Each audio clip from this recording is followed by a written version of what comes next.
আমরা যে আরেকটা জিনিস বলি বারবার, যে আপনাকে কিন্তু বলছি যে এটাও মনে হয় আপনি কি এগুলো দিলেন নাকি, যে অ্যাক্টিভ ক্যাস্ট্রল বিল, আমরা যেটা বারবার বলি, আপনাকে কিন্তু বারবার বলা বলা হয়েছে এটা না ইয়ে হলে, এই যে এইটার ক্ষেত্রে মূল্য যদি না থাকে মনে করেন, এই যে হঠাৎ করে আমাদের কাছে অভিযোগ আসছে স্যার এটার মূল্য নেই, এখন হঠাৎ করে মূল্য বাড়ায়, গত ইয়েতে কিনলাম মনে করেন 570, বলতেছে এখন স্যার আমাদেরকে বলছে যে 650 টাকা নিচে দেওয়া যাবে না।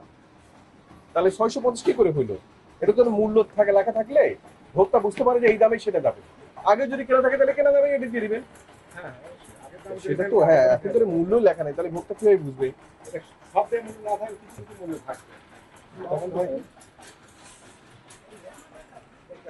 মূল্য আছে। হুম। ওই 650 হ্যাঁ, এই যে ঠিক আছে, যে এইগুলো যে মূল্য নেই, এটা হলো প্রাইস লিস্ট আছে। হ্যাঁ, ওগুলো প্রাইস লিস্ট, প্রাইস লিস্ট যদি না থাকে তাহলে আপনি প্রাইস লিস্ট দিয়ে দিবেন, আর না হলে এদেরকে মূল্য দিবেন। আজকে আপনার আপনার সুবিধার্থে আমরা জিনিস করতেছি।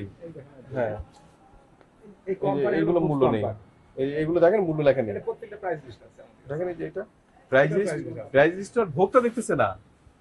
এখন ভোক্তা এসে বললো যে কত টাকা, আপনি বললেন যে এটা 650 টাকা, ও বলবে যে এটা তো আমি বাজেটের আগে বাইরে আগে এটা কিনছি, তাহলে এখন কিভাবে এটা হলো? হলো ফুডস কোম্পানি।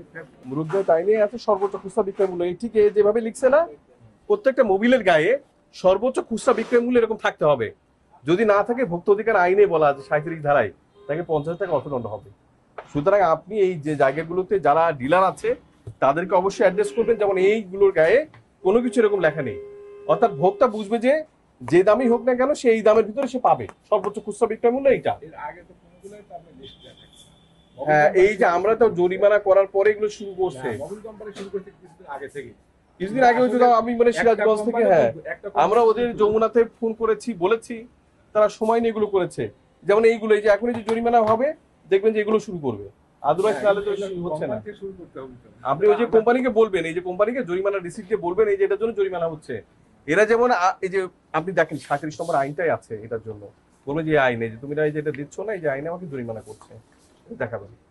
হ্যাঁ, ঠিক আছে, আমরা তো যেহেতু কয়টা কোম্পানি আছে এরকম, একটাও তো নেই। কোম্পানি তো প্রাইস লিস্ট টাইটান, তারপরে সুপার, এগুলো ওমেরা, এগুলো এগুলো আবার হচ্ছে কি শোনেন, আমরা এগুলো পাচ্ছি, এইগুলো আবার বিভিন্ন ভাবে নকল হচ্ছে। এগুলো আছে। নকল হইলে যেটা হয় কি, আপনার যেমন এগুলো যে ইনটেক আছে কিনা, হ্যাঁ এগুলো আছে কিনা, এগুলো দিয়ে মূল্য যে ট্যাগটা থাকে, অনেক সময় আমদানিকারক থাকে, যেমন বিএসটিআই থাকে, তাহলে পরে ওইটা ওই নকলটা এড়ানো সম্ভব হয়। দেখেন যে বিএসটিআই ইয়ে করে দিয়ে দিছে, মানে সঙ্গে সঙ্গে এগুলো আপনার ইয়ে করার সুবিধা হবে। আদারওয়াইজ এভাবে দিলে পারে কোনোভাবে আমরা নকল ধরতে পারবো না। যেমন এই যে এই কোম্পানিগুলোকে আপনি যখন কোম্পানির সাথে ডিল করবেন বলবেন যে এই যে এই জন্য জরিমানা হয়েছে, না প্রাইস লিস্ট আমি তো দেখালাম আপনাকে, প্রত্যেকটা মনোজাত হলে এরপরে লিখতে হবে, প্রাইস লিস্ট হবে না। কিন্তু এটা তো আমাদের লেখাটা তো ইয়া হচ্ছে না, ওরাই লিখে দিবে, ওরাই লিখে দেবে, বলতে হবে যে ওদেরকে লিখতে হবে, যেমন এই মোবিলটা যেভাবে লিখেছে ওভাবে লিখতে হবে। তারপরে বিএসটিআই যে অনুমতি নিয়েছে এগুলো করতে হবে। এটা কেন লাগবে না, আপনি এটা করছেন, প্রস্তুতি নিচ্ছেন, আমি আপনাকে 7 বার জানি, আপনাকে দুটার জন্য 2-4 হাজার টাকা জরিমানা করছি।